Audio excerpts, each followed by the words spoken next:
Hello, আসসালামু আলাইকুম। কি অবস্থা সবার? আশা করি সবাই ভালো আছো। তোমাদের চুয়েট এক্সাম কেমন হইলো? চুয়েটের রিটেন এক্সামটা আমি দেখলাম, মানে রিটেনের যে কোশ্চেনগুলা তোমার একদম ইজিও হয় নাই, আবার একদম হার্ডও হয় নাই। মোটামুটি 15টার মধ্যে 10টা তোমার মোটামুটি আর কি কোশ্চেন ব্যাংকের মতোই আসছে বা বই থেকে আসছে, আর কয়েকটা মনে করো যে একটু ট্রিকি ছিল আর কি, বাট ইজি আর কি। আর কয়েকটা কোশ্চেনে তোমার মানে একটু ডিটেলসে বলা লাগবে। যেমন এই যে 1 নাম্বারটার প্রশ্নই তুমি দেখবা যে এটাতে তোমার থিটার ভ্যালুটা বের করতে বলছে। তুমি শুধু মানটা বসায় দিলে হবে না, এটা তোমার থিটার যে এক্সাক্ট ভ্যালুটা তোমার ওইটা বের করতে হবে আর কি। তো তোমাদের এক্সাম আশা করি ভালোই হয়েছে। তো প্রশ্নগুলো আমরা একটা একটা করে দেখবো যে কিরকম ছিল, দেন সলভটা দেখতেছি আমরা। তো দেখো প্রথম কোশ্চেনটা কি বলছে যে cos theta minus sine theta into cos theta এবং a square is equal to half into 1√3 minus √3 1।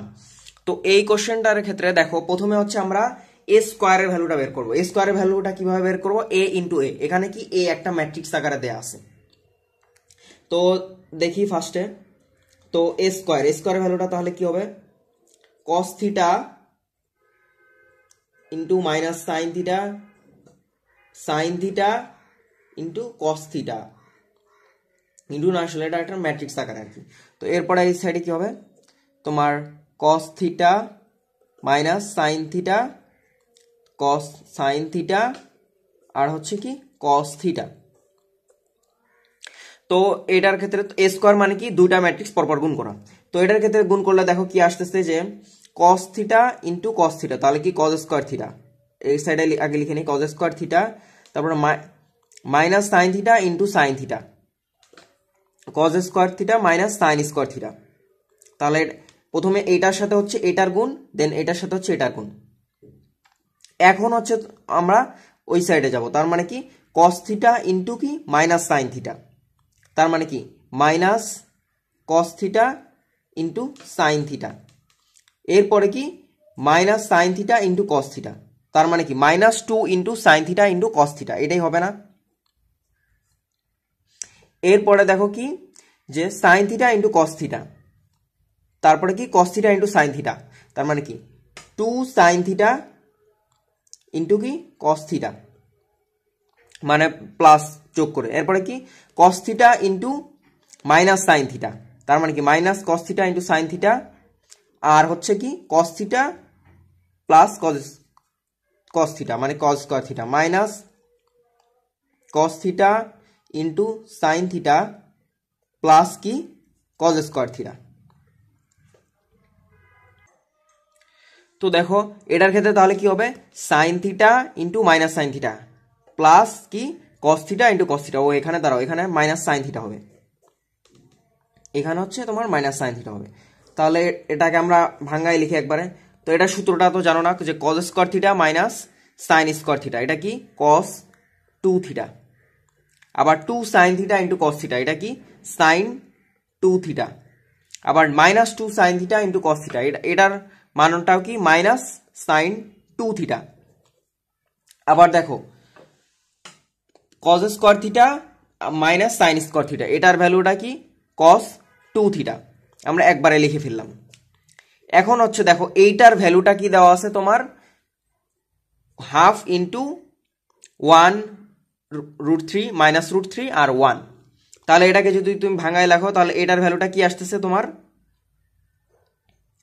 এই যে তোমার প্রথমটা কি আসতেছে হাফ, পরেরটা কি আসতেছে √3/2, পরেরটা কি আসতেছে মাইনাস √3/2, তারপরেরটা কি আসতেছে হাফ, পরেরটা কি আসতেছে হাফ। এখন দেখো এইটা আমরা কি এখন আমাদের ভ্যালুটা বের করতে হবে। তার মানে আমরা লিখতে পারি না এই দুইটা ম্যাট্রিক্স যদি সমান হয়, মানে এ স্কোয়ারের যে আমরা ভ্যালুটা সেটা পাইলাম, সেটার সাথে কি এটা মিল আছে, তার মানে কি cos 2 থিটার ভ্যালু হাফ বলতে পারি, sin 2 থিটার ভ্যালু কি √3/2 বলতে পারি। এই দুইটার যে কোনো একটা থেকে আমরা থিটার ভ্যালুটা বের করতে পারবো। তো দেখো এটার থেকে কিভাবে বের করব?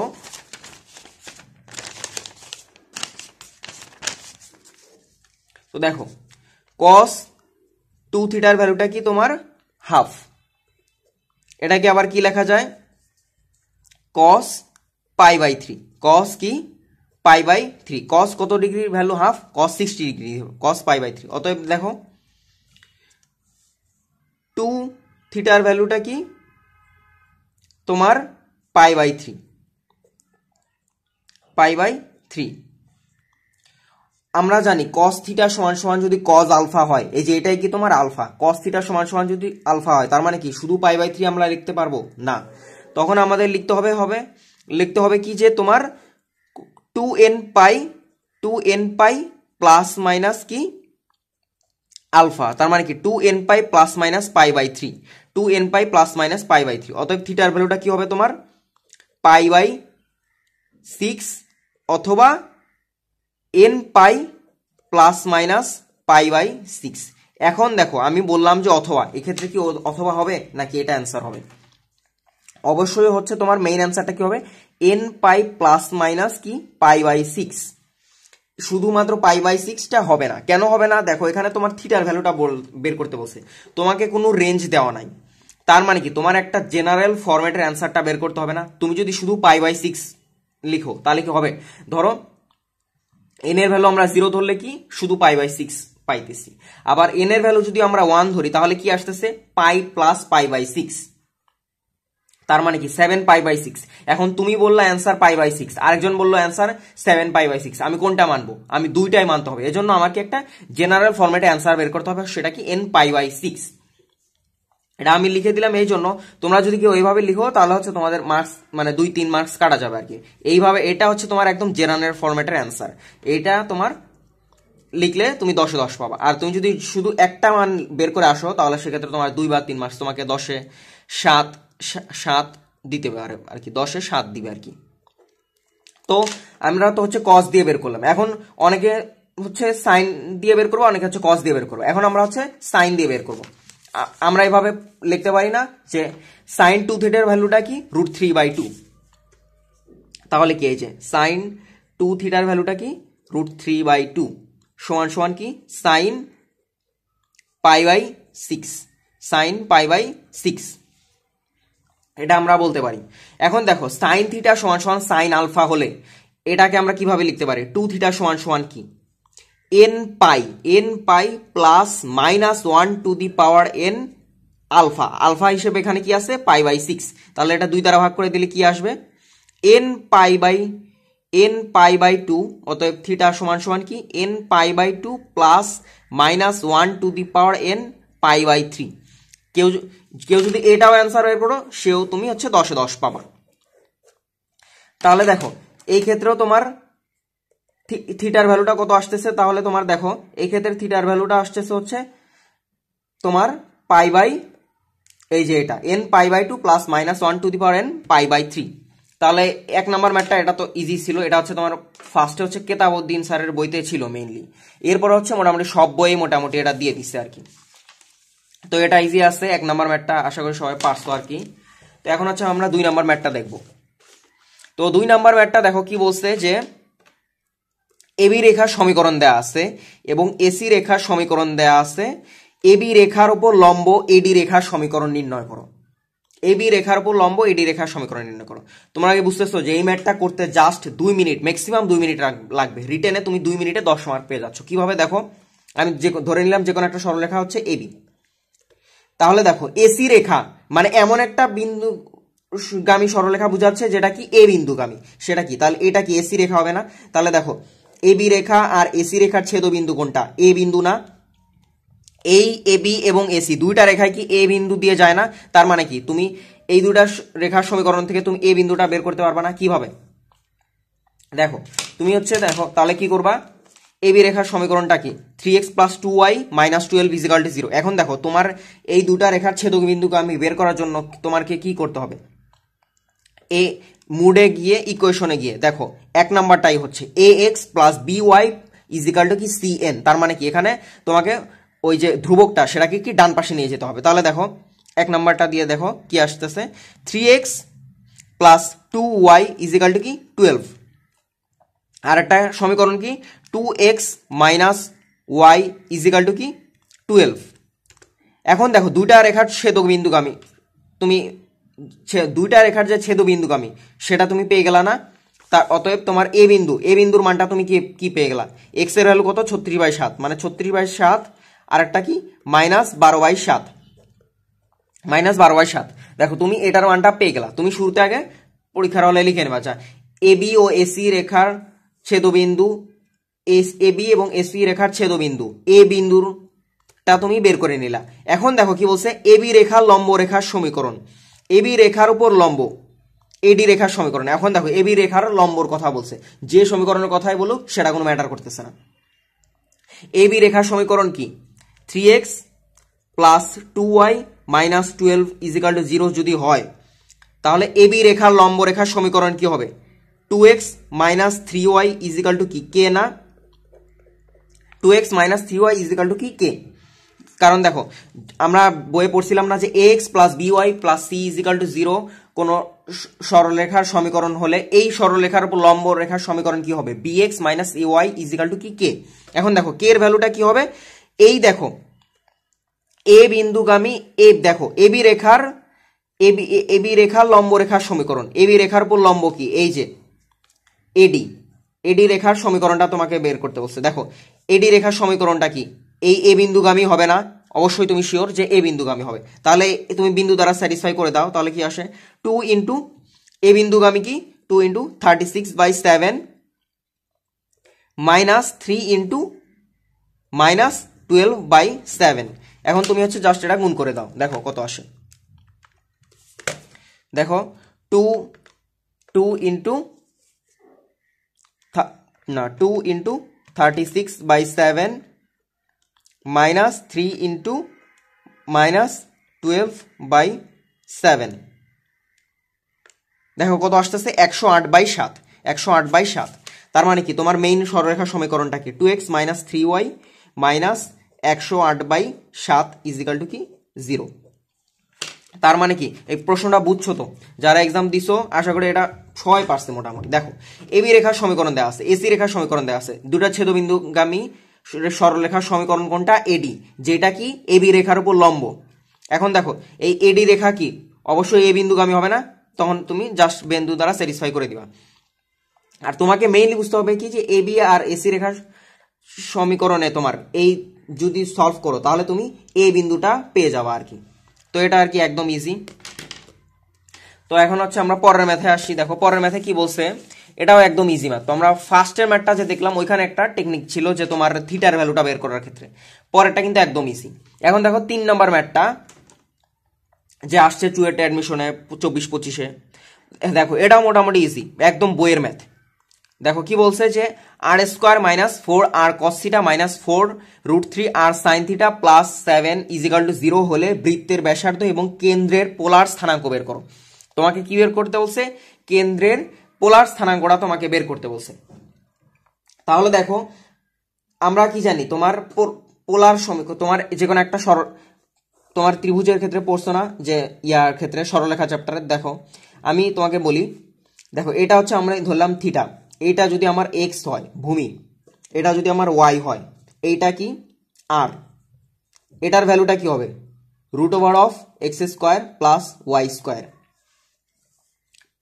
এখন দেখো তুমি যদি আর সাইন থিটা জানতে চাও, দেখো আর ইন্টু সাইন থিটা, আর সাইন থিটার ভ্যালুটা কি এক্স, কিভাবে আসলো সাইন থিটার ভ্যালু কি তোমার না আর সাইন থিটা, আর সাইন থিটার ভ্যালুটা কি তোমার ওয়াই, আর আর কস থিটার ভ্যালুটা কি তোমার এক্স। এটা তো বুঝছো। দেখো কস থিটার ভ্যালুটা কি, কস থিটা ভূমি মানে এই যে ভূমি বাই অতিভুজটা কি আর, এই যে x/r, cos θ = কি x/r। আর sin θ ভ্যালুটা কি লম্ব মানে y/r, তার মানে আর sin θ ভ্যালুটা কি y। এখন দেখো এটাকে হচ্ছে আমরা আসছে হচ্ছে পোলার ফরম্যাট, আমরা করব কি কার্তেশীয়তে নিয়ে যাব। দেখো r² মানে এটা কি, এই যে দেখো r ভ্যালু যদি √(x² + y² হয় তাহলে r² ভ্যালুটা কি x² +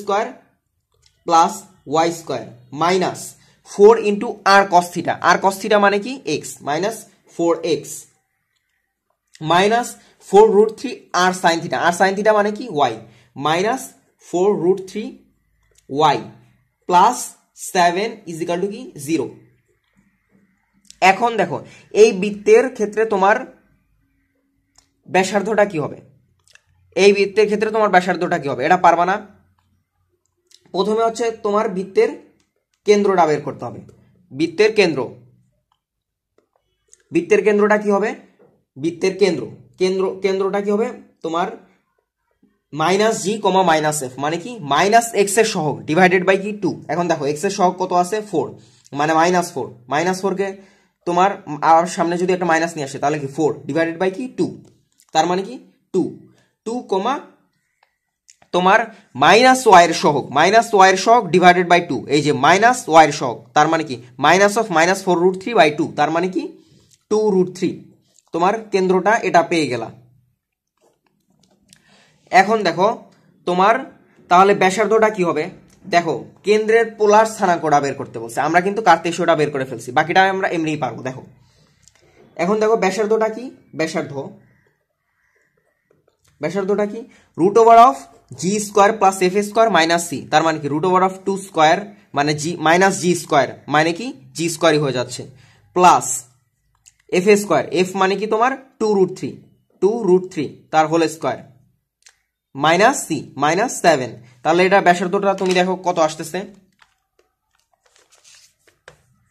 √2² প্লাস 2√3 তার হোল স্কয়ার -7। দেখো এখানে কত আসতেছে, ব্যাসার্ধটা কত 3, তার মানে কি এই বৃত্তের ব্যাসার্ধটা আমরা পেয়ে গেলাম, সেটা কত 3 মানে 3। এখন দেখো কেন্দ্রের যে স্থানাঙ্কটা তোমাকে বের করতে বলছে এটা কি তুমি পারবা, কেন্দ্রের যে স্থানাঙ্ক সেটা কি পোলার ফরম্যাটে যদি আমরা কোনো কিছু বের করতে চাই তাহলে সেটাকে কিভাবে বের করতে হয়, r, θ। এখন পোলার ফরম্যাটে আমরা বের করব, পোলার ফরম্যাটে তাহলে কি r, θ এটা হচ্ছে আমার কেন্দ্রের স্থানাঙ্ক, r, θ এটা কি আমার কেন্দ্রের স্থানাঙ্ক। তাহলে এটা কি হবে, r এর ভ্যালু দেখো ব্যাসার্ধ আমরা কত পাইলাম 3 থিটার ভ্যালুটা কি tan inverse of minus f divided by কি মাইনাস g, তার মানে কি তুমি এটা পেয়ে যাচ্ছ না 3, tan inverse of minus f মানে মাইনাস 2√3 ডিভাইডেড বাই কি -2, তার মানে দেখো -2 কাটি যাচ্ছে, তার মানে কি tan ইনভার্স অফ √3 মানে কি tan 60 ডিগ্রি ভ্যালু কত √3, তার মানে কি 3π/3 এটা হচ্ছে কি তোমার পোলার ফরম্যাটে চাইছে। তো এটাও মোটামুটি একদম ইজি একটা ম্যাথ, 3π/3। তো আমরা যে দেখো আজকে যে ম্যাথগুলো দেখলাম তোমার আজকে, তো দেখো প্রথম ম্যাথটা বলছিল কি যে তোমার ম্যাট্রিক্সের, এটা এখানে হচ্ছে তোমার মোটামুটি সবাই অ্যান্সারটা বের করতে পারবে, বাট থিটার ভ্যালুটা এই যে দেখো থিটার ভ্যালুটা কেউ হচ্ছে মনে করো যে শুধু এরকম π/6 আকারে রেখে দিবে, কিন্তু অ্যান্সারটা কি হবে nπ প্লাস মাইনাস কি π/6, কারণ তোমার হচ্ছে মেইনলি একদম জেনারেল ফরম্যাটে অ্যান্সারটা বের করতে হবে। এইটা মোটামুটি তোমার অনেকের মার্কস কাটা যাইতে পারে, বা তুমি সাইন থিটার মাধ্যমে এটা বের করতে পারো। আর হচ্ছে আমরা 2 নম্বর ম্যাথটা দেখলাম কি যে এবি রেখার সমীকরণ দেওয়া আছে হচ্ছে এত, এসি রেখার সমীকরণ দেওয়া আছে এত, তাহলে এবি রেখার উপর লম্ব রেখার সমীকরণ, তার মানে কি এডি রেখার সমীকরণটা তোমার চাইছে। তো এটা মোটামুটি কি তোমাকে শুরুতেই বুঝতে হবে যে এ বি এবং এসি এই দুইটার কমন বিন্দু কি এ, তার মানে কি এ বিন্দুটা শুরুতে বের করতে হবে। এরপরে কি এবি রেখার লম্ব রেখার সমীকরণ তুমি অলরেডি জানো কিভাবে 2x - 3y। এখন দেখো এটা কোন বিন্দুগামী, সেটা কি তোমার এ বিন্দুগামী, তার মানে এ বিন্দু দ্বারা স্যাটিসফাই করে দিলে তুমি এটা পেরে যাও। এরপর দেখো 3 নাম্বারটা, এটাও মোটামুটি একদম ইজি একটা ম্যাথ, সেটা কি r² - 4r cos θ - 4√3r sin θ + 7 = 0। তো এটার ক্ষেত্রে তোমার প্রথমেই করতে হবে কি তোমাকে এটা কার্তেশীয় নিয়ে যেতে হবে, কারণ তোমার দেখো পোলার ফরম্যাটে নেওয়ার জন্য তোমার শুরুতে তোমার জানতে হবে কি r আর থিটার ভ্যালুটা কি tan ইনভার্স অফ -f/-g। তোমার তাহলে f আর g এর ভ্যালুটা জানতে হইলে তোমাকে এটাকে কার্তেশীয়তে নিয়ে যেতে হবে না, এটাই তোমার মেইনলি বুঝতে হবে। আর ব্যাসার্ধর ভ্যালুটা কি √g² + f² - c। তো এখানে তুমি যখন কেন্দ্র বের করবা তুমি সেটা পাবা কি -g আর -f, বাট তুমি যখন স্কয়ার করে দিবা তখন কি g আর f কোনো ম্যাটার করতেছে না, তো ব্যাসার্ধের ক্ষেত্রে তোমার কোনো প্যারা হবে না। তো এই প্রথম 3টা মোটামুটি ইজি ম্যাথই ছিল। তো প্রথমটার বাদে মোটামুটি সবগুলা মানে কোনোটাই কনফিউজ হবে না আর কি। তো পরের ক্লাস হচ্ছে আমরা বাকি ম্যাথগুলো সলভ দেখবো আর কি। তো সবার জন্য শুভকামনা।